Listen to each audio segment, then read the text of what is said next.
A'udzubillahi minasyaitanirrajim. Bismillahirrahmanirrahim. Baiklah, saya Muhammad Danish bin Muhammad Nizam, nombor metrik 058224.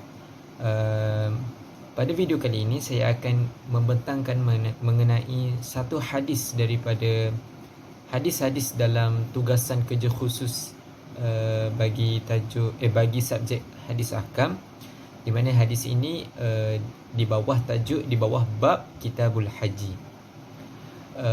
Hadisnya berbunyi, wa anhu radhiyallahu anhu qala lam ara Rasulullah sallallahu alaihi wasallam yastalimu minal baiti ghairar ruknayain al-yamanayain. Ruah Muslim. Daripada Ibnu Umar radhiyallahu anhuma, anhu itu bermaksud Ibnu Umar radhiyallahu anhuma.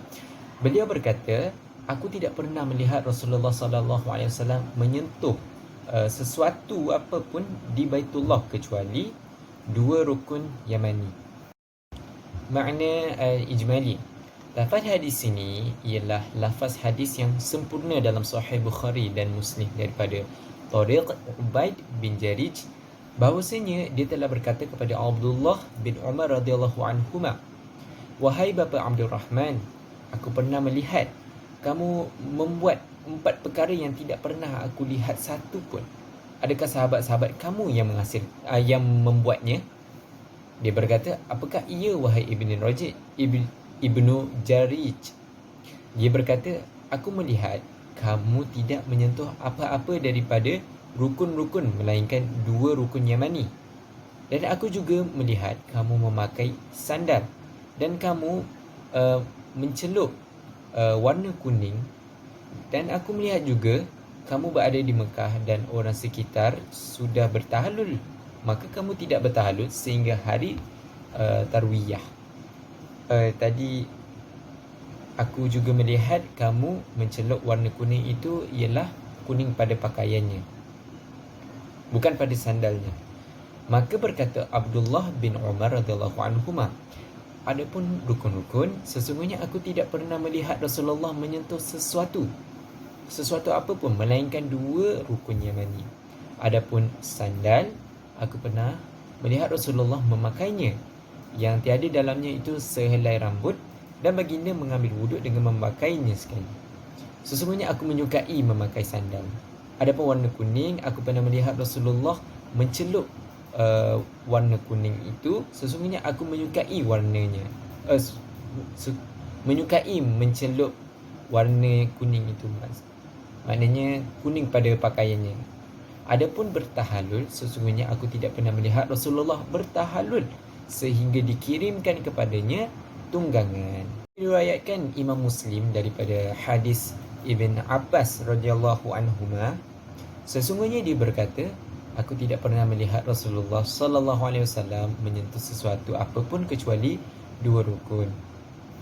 Penghasilan buku ini, yakni kitab Al-Minhaj Al-Qawim Syarhul Muqaddimah Al-Hadramiyah, hasil karangan Ibn Hajar Al-Haytami, mementingkan orang Muslim mentakhrijkan hadis Ibnu Umar radhiyallahu anhuma bersama yang telah ditakhrijkan oleh Imam Bukhari rahimahullah dari Tariq Salim bin Abdullah dari bapanya radhiyallahu anhuma berkata, aku tidak pernah melihat Rasulullah menyentuh sesuatu di Baitullah kecuali rukun Yamani.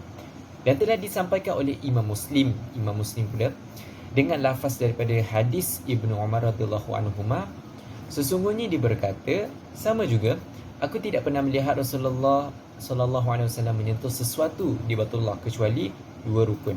Tetapi menyentuh, perkataan menyentuh itu ditranslate, yang asalnya menyebut yamsahu, berbeza dengan Bukhari, yakni yastalimu. Dan dalam lafaznya, Rasulullah tidak pernah menyentuh daripada rukun-rukun Baitullah kecuali rukun Aswad, yakni Hajarul Aswad dan berikutnya. Dan dalam lafaznya juga disebutkan, sesungguhnya Rasulullah tidak pernah menyentuh sesuatu kecuali Al-Hajar, Hajarul Aswad, maknanya Hajarul Aswad dan rukun Yamani. Dan telah ditunjukkan lebihan perbahasan yang berkait dengan hadis ini ketika pembicaraan hadis yang ke-6 daripada hadis-hadis dalam bab haji. Maka kesimpulannya daripada makna ijmalinya, Hajarul Aswad akan ditemukan. Maksudnya akan bertemu Hajarul Aswad tu. Kita akan bertemu Hajarul Aswad tu dan yustaslimu, diserahkan, akan diserahkan untuk para jemaah akan Hajarul Aswad itu, macam terbuka kepada ni untuk mereka mengenai Hajarul Aswad.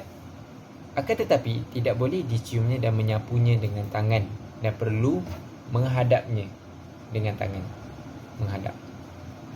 Seterusnya tahlil lafzi, perkataan yang pertama, kalimah yang pertama, wa anhu.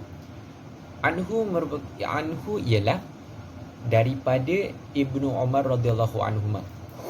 Dhamir hu itu Ibnu Umar radhiyallahu anhuma, kerananya disebutkan dalam hadis yang di awal tadi, dan telah terjawab apa yang disembunyikan pada mulanya dhamir hunna kepada Ibnu Abbas dalam hadis yang disebutkan tadi. Kalimah seterusnya yastalimu, bermaksud menyentuh dengan tangan. Yang ketiga al-baitu, yastalimu minal baiti. Al-baiti itu merupakan Kaabah Masyrifah, Kaabah. Seterusnya yang terakhir al-yamanayain, bermaksud rukun Yamani dan rukun yang di dalamnya Hajarul Aswad. Seterusnya yang terakhir fiqh hadis. Yang pertama, perkara sunat yang dilakukan oleh Rasulullah, bahawasa baginda tidak menyentuh sesuatu apapun ketika tawaf kecuali dua rukun Yamani. Dan yang kedua, sesungguhnya diharuskan untuk kita menyanjung sunnah-sunnah Rasulullah sallallahu alaihi wasallam. Maka ketika tawaf, kita tidak melakukan apa yang Rasulullah tidak buat, dan kita melakukan apa yang Rasulullah buat. Sekian daripada saya. Assalamualaikum warahmatullahi taala wabarakatuh.